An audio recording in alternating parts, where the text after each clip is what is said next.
வகுப்பு சமூக அறிவியல் கைடு.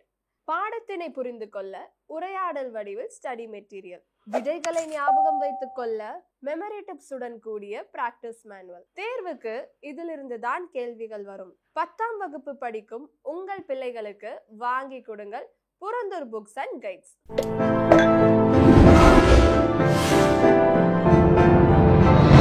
சாய் வித் சித்ரா.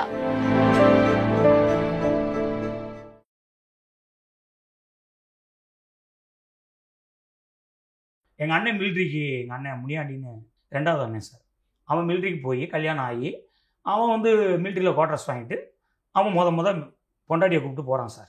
போகிறப்போ அப்போ வந்து ஊருக்கு வந்து 5 kilometre sir out railway station. இப்போ வந்து அங்கே வேணமத்தி அவனுக்கு இந்த பண்டம் ஒரு அரிசி பருப்பு எல்லாத்தையும் இது பண்ணி எல்லாத்தையும் கொண்டுட்டு போகிறான். குடும்பமே வழி அனுப்ப போகிறான். அனுப்பும்போது ராசையா ஷூட்டிங் நடக்குது sir. Prabhudeva, Rasaiya Prabhudeva sir, Radhika ma'am, Vijayakumar sir, Roja ma'am, வடிவேலண்ணே, இவங்க எல்லாம் ஷூட்டிங் நடந்துக்கிட்டு இருக்கு சார். 5 நாளுக்கு ட்ரெயின் அந்த ஷூட்டிங் பண்ணிக்கிட்டு இருக்காங்க. அது ரோஜா மேம் வந்து இந்த இறங்குவாங்க சீன் படி ராசையாவில்.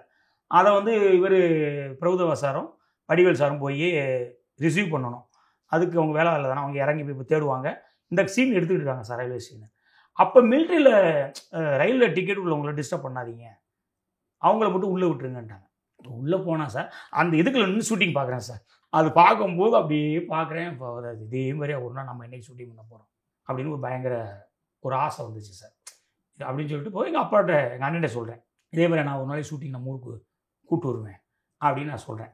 அப்போ எங்கள் அண்ணன், எங்கள் அம்மா, எங்கள் அப்பா என்ன சொல்கிறேன் அப்படிங்கிறாரு. இல்லை இதே மாதிரி முத்து வந்து ஷூட்டிங் கூப்பிட்டு வருவேன், சினிமாவுக்கு போய் கூப்பிட்டு வருவேன்னு சொல்கிறான்பா அப்படின்னோடனே, அப்போ வந்து ப்ரொடக்ஷன் டீ கொடுத்துட்டு இருப்பாங்களே சார், அது எங்கள் ஐயா பார்த்து, நீ சினிமாக்கு சொல்லி மெட்ராஸுக்கு ஓடினா இப்படி தான் நீயும் அங்கே போய் கொடுக்கணும், அது இங்கேயே கொடு அப்படின்ட்டாரு. நம்ம டீ கல்ல போட்டு உடனே நான் பண்ணிட்டேன். சரி, அவரு இப்போ அப்பாவுக்கு அவங்கள எப்பயுமே அதானே சார், அவங்களுக்கு இன்றைக்கி என்ன வாழ்க்கை அப்படிங்கிறது தான். இப்போ என்ன நம்மளுடைய நேரம், ப்ரெசண்ட்டு என்ன, ஃப்யூச்சரை பற்றி அவங்க எப்பயுமே, எதிர்காலத்தை பற்றி அவங்க சிந்தனை பண்ணாத அவங்களுடைய காலகட்டம் அது. ஆனால் அவங்கள இருக்கும்ல, நம்ம அந்த ஆசை போகல சார். சரி அப்படி சொல்லிட்டு ஷூட்டிங் கூப்பிட்டு போகிறேன் சார். 2012-13 ஓப்பனிங்கில் கூப்பிட்டு போகிறேன் குட்டிப்புலிக்கு. ஓ, சொன்ன மாதிரி. ஆமாம், சொன்ன மாதிரியே கூப்பிட்டு போயிடுவோம். அவங்க முழுக்க எங்கள் கடை, எங்கள் வீடு, எங்கள் இடம், நான் எங்கெல்லாம் வந்து விளையாண்டனோ, நான் எங்கெல்லாம் வந்து இருந்தனோ அங்கெல்லாம் ஷூட்டிங் பண்ணேன் சார். எல்லாத்தையும் எடுத்துட்டேன். எங்கள் அப்பா ஷூட்டிங் பார்த்துட்டு என்ன சொன்னாருன்னு கேட்டிங்கன்னா, கடைசி இதுனடா நாய் குழப்பா இருக்குது அப்படின்ட்டாரு சார். காட்டு கற்றுக்கிட்டு இருக்க ராசவா வந்து டீ கடையில் உர விட்டு போட்டு அப்படின்ட்டாரு. ஏன்னா அங்கே அந்த நம்ம 24 கிராஃபில் சார் 20-22 கிராஃப் டெய்லி வரும் இல்லையா, அங்கே அவங்க பார்த்து அவங்களுக்கு இது பெரிய இது இல்லை அப்படின்னா. ஆனால் ரிலீஸ் ஆகி படம் வேலை பார்த்து இவர் தாண்டா முத்தியா அப்பா அப்படின்னு சொல்லும் போது தான் சார் அவருக்கு அதோடைய ஒரு இது தெரிஞ்சிச்சு. ஆனால் அப்போ புரிஞ்சிச்சு சார். ஆனால் அதுக்கு முன்னாடியே நான் சொன்ன கதை, ஏன் சசிகுமார் சார் எனக்கு ரொம்ப என்னைக்கும் நான் மறக்க மாட்டேன் அப்படின்னா, நான் சொன்ன ஒரு கதை, அதை நம்பி இவன் எடுப்பான். எல்லா பேரும் அங்கே அரசு பொருசலாக சொன்னாங்க சார். வந்து என்ன ஒரு கதை சொன்னார் ஒன்று, அப்புறம் அந்த ஒன்றும் பெரிய வேலை பார்க்கலாம், பெரிய பெரிய இயக்குநர்லாம் வேலை பார்க்கலையே என்ன அப்படின்னா, சார் ஒரே ஒரு வார்த்தை சொல்லியிருக்காரு சார், ஏன்டா அவன் ஒரு கதை சொன்னான், அந்த கதை சொல்லும்போது அது எடுக்க தெரியாதவன் எடுத்தால் கூட அந்த படம் ஓடிடும். அந்த கதைக்குள்ளே ஒரு உயிர் இருக்குது, அருமை. அவன் அது எப்படி அவன் சொன்னபடி அவன் சொன்னான், அதை டிஸ்கிரிப்ஷன்லையும் எழுதி வச்சுருக்கிறான். அவன் எடுத்துருவாங்கிற நம்பிக்கை இருக்குது. ஏன்னா அவன் வந்து என் கதை சொல்லலை, கதை சொல்லும்போது நடித்து காட்டினான். அப்போ நடித்து காட்டுறது தான் சினிமா, அதான் வாங்கிடுவான் வேலை. ஆனால் எனக்கு அந்த நம்பிக்கை இருக்குது, தேவையில்லாமல் யாரும் போட்டு நீங்கள் தேவையில்லாம் எதுவும் பேசாதீங்க அப்படின்னு சொல்லிட்டு அது சொல்ல வந்தவங்க கிட்ட சார் வந்து இப்படி ஒரு வார்த்தையை சொல்லியிருக்காரு சார். அருமை. இது எனக்கு சொன்னாங்க. அப்போ தான் எனக்கு முடிவு பண்ணேன், எங்கள் அப்பா அம்மா, அதுக்கப்புறம் சசிகுமார் சார். ஏன்னா வாய்ப்புங்கிறது தான் சார். 2வது வர்றதெல்லாம் வந்து போனஸ் சார். நம்ம சொல்கிற ஒரு கதையை நம்பி அவங்க அன்றைக்கி பீக்கில் இருக்கும்போது அவங்க கை நீட்டும் போது நான் இயக்குனர் சார். அதுவும் இல்லாமல் என்னை அறிமுகப்படுத்தும் போது வேறு, நான் அடுத்த படம் என்னுடைய இயக்குநர்கள் எப்படி அப்படின்னு சொல்லும்போது கூட சுந்தரபாண்டியன் ஆடியோ ரிலீஸ் என்னையும் அடுத்த படம் பண்ணக்கூடிய இயக்குனரையும் அறிமுகப்படுத்திச்சு பாலானை வெளியிட நாங்கள் பெற்றுக்கொண்டது தான் சார். அது அந்த ஆடியோ ரிலீஸ் பண்ணார். ஸோ வந்து அவர் சொன்னார் சார் அவர் மாதிரியே தான் சார் சினிமாவில் நிறையா பேர் வேணும். அவர் எங்ககிட்ட சொன்னார் சார், ஒரு 10 டைரக்டர் அறிமுகப்படுத்துறதுன்னா, நான் திரும்பி பார்க்கும்போது சினிமாவில் என்ன பண்ணினேன் அப்படின்னா 10 இயக்குனர்கள் வந்து வேணும் என்னால் அறிமுகப்படுத்தப்பட்டவர்கள். அப்போ தான் அந்த சினிமாவில் நான் ஜெயிச்சதாக அர்த்தம். நான் சினிமாவில் ஜெயிச்சது வந்து இதெல்லாம் ஜெயிப்பு கிடையாது. என்னால் ஒரு 10 டெக்னீஷியன் 10 இயக்குனர்கள் உருவாக்கியிருக்காங்க அப்படின்னா மட்டும் தான் முழு வெற்றி சார். ஆனால் அவர் 11 இயக்குனர்களை அறிமுகப்படுத்திட்டார் சார். பாண்டியராஜ் டைரக்டராக இருக்கட்டும், நானாக இருக்கட்டும், கணியனே என்ன தான் பண்ணியிருந்தாலும் அவருக்கு அடையாளம் வந்து நாடோடிகள் தான் சார். ஸோ இப்படி இன்றைக்கி நாங்கள்லாம் இருக்கிறோம்னா அவர் சசிகுமார் சார் மாதிரி அவர் எங்களை புரிஞ்சுக்கிட்டோம் சார். ஏன்னா அவர் தான் அந்த கதையை வந்து கிளைமேக்ஸில் வந்து அம்மா மேலே கதை இருக்குது அப்படின்னு சொன்னால் கூட அம்மா மேலே தான் இந்த கதை இருக்கணும், அதனால தான் நான் ஓகே பண்ணியிருக்கேன் அப்படின்னு சொன்னார் சார். ஸோ அந்த புரிதல் ஒரு இயக்குனராகவும் ஒரு ஹீரோவாகவும் ஒரு ப்ரொடக்ஷனாகவும் ஒரு ப்ரொடியூசராகவும் இருக்கிறது வந்து ஒரு பெரிய கிஃப்ட் இல்லை சார். எனக்கு ஆண்டவன் கொடுத்த ஒரு மாதிரி. படம் பார்த்துட்டு என்ன சொன்னார் சார்? ஃபஸ்ட்டு படம் பார்த்துட்டு ஃபுட்டேஜ் நிறைய எடுத்துட்டோம் சார் ஆக்சுவலி.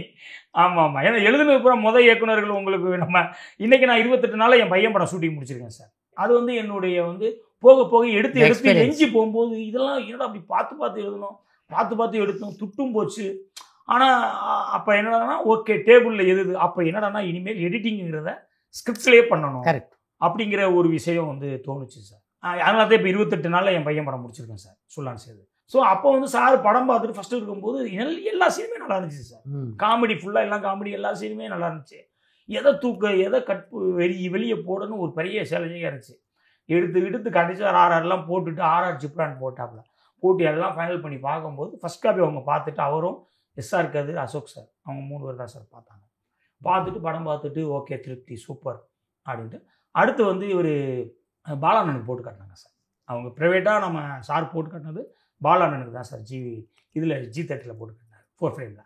அப்போ போட்டு காட்டும்போது பாலாண்ணே வந்து படம் பார்த்துட்டு ரொம்ப சூப்பராக இருக்கிறான்னு அவர் இரா சரவணன் இயக்குனர் அவங்களாம் பார்த்தாங்க சார். 2 பேரும் தான் பார்த்தாங்க.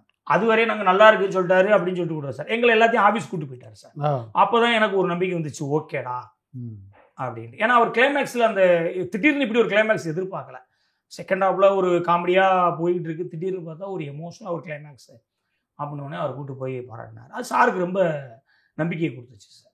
பார்த்துட்டு நாங்கள் அது என்னடானா இப்போ ஒரு இயக்குனராக நான் வந்து குட்டிப்புலி ஒரிஜினல் குட்டிப்புலி எடுத்திருக்கேன்னா அது இல்லை சார்.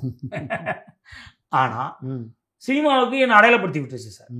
ஷேர் வந்து பெரிய ஷேர்னால சாருடிக்கு பெரிய ஷேர், அதனால என்னடானா அது டேபிள்லேயே பெரிய இது சார். ஏன்னா படம் வந்து சன் டிவி வாங்கிட்டாங்க சார். சன் டிவிலேருந்து ரெட் ஜெயின்ட் வாங்கினாங்க, ரெட் ஜெயின்லேருந்து தேட்ரிக்கல் போச்சு. ஸோ டேபிள்லேயே 3 லாபம் சம்பாதிச்சு அதுக்கப்புறம் தேட்ரிக்கல் பெருசாக போச்சு சார். அதனால அது ஒரு பெரிய பேர் இருந்துச்சு. அதுக்கப்புறம் அடுத்து கொம்பன் சார். குட்டிப்புலி முடிஞ்ச உடனே ரெண்டாவது வந்து தண்டை சொல்மிக்க மந்திரம் ஒரு படம் தான் சார் பண்ணணும்னு ஆசைப்பட்டேன். குட்டிப்புலி பண்ணிட்டோம். அடுத்து வந்து சிட்டி பேக்கில் ஒரு படம் பண்ணோம்னா தான் சார் ஆசை. அது சிட்டி சப்ஜெக்டா? அது நம்ம சிட்டினா அது வந்து ஒரு ரூரல்லேருந்து சிட்டிக்கு கன்வெர்ட் ஆகும் சார். ஸ்கிரிப்ட் ஒரு எபிசோடு ஏரியா முடிஞ்சிருக்கும், அதுக்கப்புறம் இங்கே நடக்கும் சார். அது ஒரு நல்ல கண்டென்ட் சார், ஒரு நல்ல கண்டென்ட். அந்த கண்டென்ட்னு கையில் இருக்குது. ஆனால் இப்போ ஒரே நேட்டிவிட்டினால அது தட்டி விட்டுட்டே இருக்காங்க சார். அந்த கண்டென்ட்டாக நல்லா எமோஷனலான கண்டென்ட் சார் அந்த கண்டென்ட். அப்போ வந்து அதை வந்து போய் முயற்சி பண்ணலாம் அப்படின்னு சொல்லிட்டு நான் முயற்சி பண்ணுறேன். அப்போ வந்து மைக்கேல் ராய்பன் சார் இருக்கார்ல சார், அவர் தான் சார் குட்டிப்புலி பண்ணும்போது அட்வான்ஸ் கொடுத்தாரு. ஆமாம் சார். அப்போ அவருக்காண்டி இந்த படம் பண்ணணும்னு சொல்லி முயற்சி பண்ணுறப்போ சரியா இல்லை. அப்போ ஞானவேல் சார் கேட்டுக்கிட்டே இருக்காரு. குட்டிப்புலி பார்த்துட்டு கலெக்ஷன் பார்த்துட்டு கார்த்தி சாருக்கு இப்படி ஒரு பண்ணுங்க, இல்லை சூர்யா சாருக்கு ஒன்று பண்ணுங்க அப்படின்னு கேட்டுகிட்டே இருக்கும்போது இங்கிட்டு வந்து நான் முயற்சி பண்ணிட்டே இருக்கேன், சரியாக உட்காரலை. சரி அப்போ வந்து அவர் என்ன பண்ணிட்டேன் நான், சார் நீங்கள் உட்கார மாட்டேங்குது. ஞானவேல் சார் வேறு கேட்டுக்கிட்டே இருக்காரு. அப்போ நான் ஞானவேல் சாருக்கு பண்ணுறேன், நீங்கள் வேணால் அட்வான்ஸ் வாங்கிக்கிறீங்களா சார்னு. அவர் சரி ஓகே அப்படின்ட்டாரு. சார் என்ன அப்புறம் ஞானவேல் சார்கிட்ட அட்வான்ஸ் வாங்கிட்டு கொம்பன் கொடுத்தேன் சார். கொம்பன் கதை வந்துட்டு போய் ஃபஸ்ட்டு சூர்யா சார் தான் சார் சொன்னேன். சூர்யா சார், ராஜா அண்ணன், எஸ்ஆர் பிரபு சார், இவங்க தான் சார் கதை கேட்டாங்க. கதை கேட்டவொடனே அப்புறம் இல்லை இது வந்து எனக்கு ஃபிட்டிங்காக இருக்குமான்னு எனக்கு தெரியல, இது எனக்குள்ள அடாப்ட் எப்படின்னு தெரியல அப்படின்னு சொல்லிட்டு ஒரு சின்ன டிஸ்கஷன் போச்சு சார். அப்புறம் கார்த்தி சாருக்கு கன்வெர்ட் ஆச்சு சார். அப்புறம் கார்த்தி சார் சொன்னோடனே கார்த்தி சாருக்கு அந்த இது கரெக்டாக உட்காந்துச்சு. சார் கூட பருத்திவரம் பண்ணியிருக்கிறேன், நான் எப்படி பண்ணாலும் பருத்திவரம் சாயல் தான் வரும் அப்படின்னு சொன்னார். நான் சொன்னேன் இல்லை சார் நீங்கள் வாங்க, அப்படி தோணவே தோணாது. நீங்கள் மதுரைனால திருச்சிக்கு செங்கல்பட்டு அங்கிட்டு இருக்கிறதையே மதுரை நினச்சிக்கிட்டு இருக்காதீங்க. இது வேற சார், இந்த ஊர் ராமநாதபுரம், அதோடைய அங்கே இருக்கிற மனிதர்கள், அங்கே இருக்கிற நடைமுறை, சின்ன சின்ன வேர்டெல்லாம் மாறும். அது அங்கே இருக்க பாடி லாங்குவேஜே வேற சார் அப்படின்னு சொல்லி நான் எவ்வளவோ சொன்னேன். சார் வந்து அப்படியே இல்லையா அது எப்படியா இல்லையா அதெல்லாம் ஒன்று தானையா மதுரை தானையா அப்படின்ட்டே இருந்தார். அப்புறம் அப்புறம் கதை புக்கு ஸ்கிரிப்டுலாம் கொடுத்தி ஒரு 1க்கு 4 2 தடவை சொன்ன உடனே எல்லாம் கேட்டுட்டு அதுக்கப்புறம் நம்பிக்கை வந்து அப்புறம் ஃபஸ்ட்டு வந்து ஸ்டில் ஷூட் பண்ணோம் சார். அன்றைக்கி தான் சாருக்கு பயங்கர ஒரு ஹாப்பியானார். ஏன்னா இது பருத்தி வீரன்னா ஃபஸ்ட்டு வந்து லுக்கு மாற்றுச்சு அப்படின்னு சொல்லிட்டு அந்த கெடாமிஸை வச்சு ட்ரெஸ்ஸை போட்டு பார்க்கும்போது வீட்டுக்கு போய் அவங்க சார் போய் பொண்ணை குத்துக்குறாரு, பொண்ணு வரலையா. கரெக்ட். உடனே போயிட்டு போனால் எல்லாரும் லுக்கை பார்த்துட்டு இதாயிட்டாங்க. அதுக்கப்புறம் நான் வீட்டுக்கு போனதுக்கப்புறம் சார் சொன்னாங்க, ஐயா அப்படி வந்தேன், வீட்டுக்கு வந்தேன், பாப்பா வந்து வரமாட்டேன்ட்டுச்சு, அடையாளமே தெரியலையா, லுக்கு எல்லாம் சூப்பராக இருக்கணுங்க. ஏன்னா பருத்தி வீரங்கிறது ஒரு எல்லார் மனசுலையும் போய் ரொம்ப ஸ்ட்ராங்காக உட்காந்த ஒரு படம். அப்போ அதுலேருந்து கார்த்தி சார் அடுத்து நேட்டிவிட்டி பண்ணணும்னா எப்படி கார்த்தி சார்கிட்ட ஒன்று சார் இன்னொன்று வந்து மாறுபட்டு பண்ணணும்னு ஆசைப்படுவார். அவர் எப்பயுமே ஒரு படத்துக்கு இன்னொரு படம் வந்து சேஞ்ச் ஓவர்ஸ் கண்டிப்பாக லுக்கில் இருந்து ஸ்கிரிப்டில் இருந்து எல்லாமே காஸ்டியூம் உட்பட எல்லாரையும் ஒரு சேஞ்ச் ஓவர் கொடுக்கணும்னு ஆசைப்படுவார். கார்த்தி சார் எப்பயுமே என் கதை நான் இப்போ சார் நான் ஒரு கதை எழுதுறேன்னா அது கார்த்தி சார் வந்துட்டு போயிடுவார் சார். ஒரு கேரக்டர்ஸ் எழுதுனா அது ராஜகிரண் சார் வந்துடுவார் சார். சசிகுமார் சார் இவங்க என்னன்னா நம்ம கதை எழுதும்போது சில இடங்கள்ல சசிகுமார் சாருக்கு, சில இடங்கள்ல ஒரு அப்படி வேட்டியை கட்டிட்டு தொட்டாதறிய அப்படி நிற்கும் போது சாருக்கு அது இதாயிரும் சார். பட் இன்னொரு இடத்துல நிற்கும் போது பார்த்தீங்கன்னா கார்த்தி சார் பயங்கரமாக நிற்பார் சார். ஸோ இப்போ என்னென்னா எந்த கதை எழுதுனாலும் கார்த்தி சாரும் சசி சார் ராஜகிரண் சார் இவங்க வந்து இப்போ ஒரு மாதிரி நம்மளை அறியாமலேயே அந்த ஸ்கிரிப்டுக்குள்ளே வந்துடுவாங்க சார். ஏன்னா அவங்க தான் அந்த ஒரு நேட்டிவிட்டியோட அந்த மண் சார்ந்த ஆளுங்களாக இருக்கிறாங்க. ஒரு விஜயகாந்த் சார், ஒரு எல்லாருமாவும் ரசிக்கக்கூடிய ஒரு விஜயகாந்த் சார் அந்த மாதிரி ஒரு லுக்கில் அது செவப்பா ஒரு கலராக அப்படி ஒரு லுக்கில் இருக்கிறவங்க ரொம்ப மெரிட்டாக வேற மாதிரியா நாலேஜா அப்படி இருக்கும்போது கார்த்தி சார் வந்து ஒரு இது சார். கார்த்தி சார்ட்ட என்னன்னா சார் ஒரு தடவை 2 தடவை கதை கேட்பார் சார். அவர் வந்து நான் திருப்தி ஆகணும், அது ரொம்ப பெர்ஃபெக்ட், அதில் ரொம்ப இதாக இருப்பார். அதுக்கப்புறம் அவர் வந்து கேட்டுட்டாருன்னா அதுக்கப்புறம் நம்மளுக்கு டிஸ்டர்பே இல்லை சார். அப்புறம் வருவார், அவரே ரெடியாகி வருவார் சார். அதாவது நம்ம இப்படிலாம் சொல்லணும், இப்படிலாம் இருக்குது, இந்த நீங்கள் கொம்பல்லாம் நான் மறக்கவே முடியாது சார். அதே மாதிரி நம்ம என்ன சொன்னாலும் செய்வார் சார். ஒரு நாள் திடீர்னு பார்த்தீங்கன்னா 5 மணிக்கு 5:30க்கெலாம் ஷூட்டிங் முடிச்சிட்டோம். திடீர்னு ஒரு நாள் வந்துக்கிட்டு இருக்கோம், ஒரு ஓடை, அது சன்னு நிற்கிது, ஓடையோட சன்செட் ஆகுது, சூப்பராக இருக்குது லொக்கேஷனு, வேறு சார் சூப்பராக இருக்குது அப்படிங்கிறாரு. டப்புன்னு நிப்பாட்டி சாரை கூப்பிட்டோம், சார் எங்கே சார் போய்கிட்டு இருக்கேன் ரூமுக்குனாரு. இல்லை சார் வாங்கலை, இங்கே வாங்க, ஒரு இது நல்லா இருக்குது சார், கேமரா எடுத்துகிட்டு இருக்கோம். வந்தவொடனே அந்த ஓடைக்குள்ளே குதிச்சுட்டு, இல்லை சார் என்னையா பண்ணுறது அப்படின்னாரு. சார் உள்ளே ஓடி போய் குதிங்க சார், நீங்களும் மாமா விளாட்ற மாதிரியே சும்மா ஒரு இது பண்ணுங்க அப்படின்னு சொன்னோடனே ஒன்றுமே இல்லை சார், டகான இடத்துல வேட்டியை கட்டினாரு, கடன் போய் குதிச்சுட்டார் சார். அந்த ஷார்ட் இன்றைக்கும் பார்த்தாலும் அந்த ஸ்கை ப்ளூவாக அந்த ஒரு மாதிரியா செம்மையாக இருக்கும் சார். ஸோ அந்த மாதிரி நிறைய நம்ம என்ன சொன்னாலும் செய்வார் சார். அப்புறம் இந்த மாமனும் மருமகனும் பேசக்கூடிய சீன் இருக்குல்ல சார், அந்த சீன் வந்து எடுக்கிறதுக்கு காலையிலேருந்து சார் தண்ணி குடிக்கல. ஏன்னா அந்த சீனு வந்து பயங்கர உதடெல்லாம் வந்து உணர்ந்துருக்கணும், ஏன்னா பயங்கர ஃபீலாக இருக்கணும். அதனால காலிலேருந்து தண்ணி குடிக்கல. ஏன்னா அன்றைக்கி நாங்கள் காலிலேருந்து 2 மணி வரையும் ஷூட்டிங் போகிறோம். அவள் காலிலேருந்து தண்ணி குடிக்காமல் இருக்கிறாரு அந்த சீனுக்காண்டி. நாங்கள் வந்து ஏன் சார் தண்ணி குடிக்கல அப்படின்னா, ஐயா இல்லையா அது வந்து இந்த சீனுடைய மூடுக்கு வந்து நான் தண்ணி குடிக்காம இருந்தால் தான் என் ஃபேஸ் வந்து டல்லாக தெரியும் அப்படின்ட்டு. அந்த ஒரு சாப்பிடணுன்னா கூட டல் இல்லை, தண்ணி குடிக்கலைன்னா பயங்கர ஒரு டைனஸ் கொடுக்கும் சார். ஆமாம், அந்த அந்த உதடு அந்த உணர்ந்து கண்ணெல்லாம் உள்ளே போய் அந்த ஒரு இது இருக்கும், ஃபீல் இருக்கும். அந்த மாமனார் வந்து அழுவார், இவர் மாமா அப்படின்னு சொல்லி கூப்பிட்ற சீனு. அதுக்கப்புறம் அந்த சீன் நான் சொல்லும் போது என் மாடலேஷன் வந்து அவருக்கு ரொம்ப பிடிச்சிச்சு. அதனால் அன்றைக்கி நம்ம கதை சொல்லும்போது நீங்கள் ஒரு சீன் சொன்னீங்களா, அது மாதிரியே ஒரு தடவை சொல்லி எனக்கு நடிச்சு காட்டுங்க அப்படின்னாரு. அப்புறம் அந்த சீன் வந்து நான் வந்து இன்னைக்கு அந்த டைமிங் எடுத்து அது அப்படி நம்மளுக்கு என்னடனா இவர் வேறு நம்ம லுக்குக்கு இவரோட படக்குன்னு கதை சொல்லும்போது கதாபாத்திரமாக ஒரு டைரக்டராக நம்ம சொல்லிடுவோம் சார். திடீர்னு அந்த ஸ்க்ரீனில் பார்க்கும்போது நம்ம எப்படி இவ்வளோ கூட்டத்துக்கு முன்னாடி அப்படின்னு சொல்லிட்டு அப்படின்னா அது அப்படி என்ன டைமிங்கு என்ன இது அதை அப்படியே எடுத்து அழகாக அப்படி அடிச்சார் சார். அவர் வந்து என்னடானா நான் கூட சார் என்ன சார் நீங்கள் தான் இல்லையா நீங்கள் அந்த ஒரு விஷயம் ஒரு மாடலேஷன் அந்த டைமிங்லாம் நல்லா இருந்துச்சு உங்களுக்கு நீங்கள் சொல்லும் போது, ஜஸ்ட் அது ஒரு தடவை சும்மா ஒரு இது பண்ணிக்காங்க அப்படின்னாரு. அதுக்கப்புறம் அவர் அதை வாங்கிட்டு அப்படியே அதுக்காண்டியே தண்ணி குடிக்கல சார். ஸோ ஒரு கேரக்டர்ஸ் பிடிச்சி போச்சுன்னா அதுக்காண்டி அவர் மாதிரியா உள்ள இறங்குறது.